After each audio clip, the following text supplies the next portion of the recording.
Cyclical bulking. When most bodybuilders want to grow muscle, they go on a bulking cycle. And this means to place your body in a calorie surplus for an extended period of time.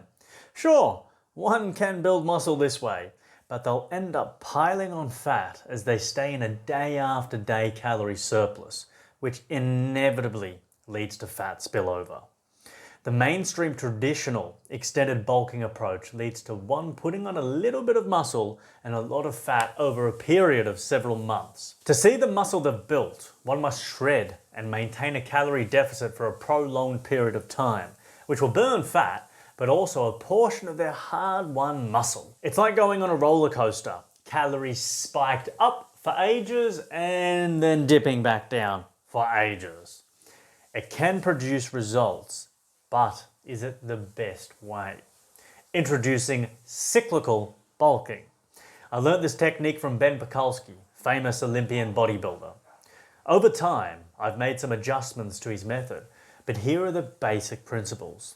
Instead of staying in a surplus for months on end, you'll only stay in a surplus for a much shorter period of time, say a few weeks, or as long as it takes until you start to see too much fat being put on. Then you'll switch back to a shredding cycle. This shorter period of time in a bulking phase will allow you to still build muscle, provided you're hitting the key requirements required for growth, but won't add on too much fat as you simply won't be in a surplus for that long. Any fat you do put on over those couple of weeks will be burnt off by your next shredding cycle. It's like going on that roller coaster again, but instead of having huge ups and downs, we make them much smaller for better results. If one was to discover exactly how many calories they need per day to only build muscle and to not put on any fat, then of course they could bulk for a long time without putting on any fat. Though in reality, this is extremely difficult, if not actually impossible. Say you hypothetically need 3,000 calories per day to build muscle. Remember the key point there, hypothetically. If you hit that exact amount of calories by eating like a robot every single day, it may be possible to only grow muscle and to not put on any fat. Although, a single calorie over those 3,000 and you'd be putting on fat again. But how do you know specifically for yourself if you'll grow muscle in a 200 calorie surplus or a 1,000 calorie surplus? It's very difficult to tell, and it's always better to aim higher than lower, just to be certain you do have enough calories coming in. This is a good principle to take with shredding as well. So to ensure when we're bulking we do have enough calories, we always aim to overshoot and then test and adjust. If we're in a surplus of 400 calories per day and aren't putting on fat and aren't growing, then we bump it up.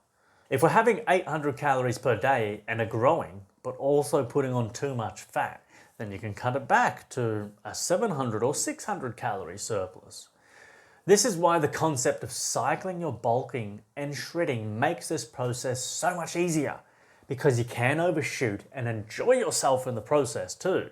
And then after 2 weeks of muscle building and bulking, approximately 2 weeks, give or take, you can switch to a short 1 or 2 week shred, again, give or take, and burn off any excess fat you'll inevitably gain.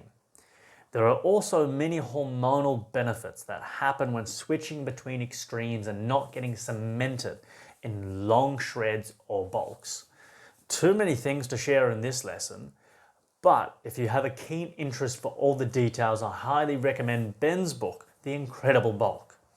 To summarize the essence of what happens to your hormones when you switch more often is that you can build muscle and burn fat much more efficiently in comparison to staying in bulking or shredding cycles for ages at a time. After learning this methodology, I'll never ever be going back to the traditional long bulk that many people are ruined by today.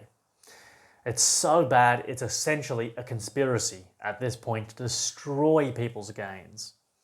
The changes I've made to Ben's approach to cyclical bulking is to shorten the cycles even further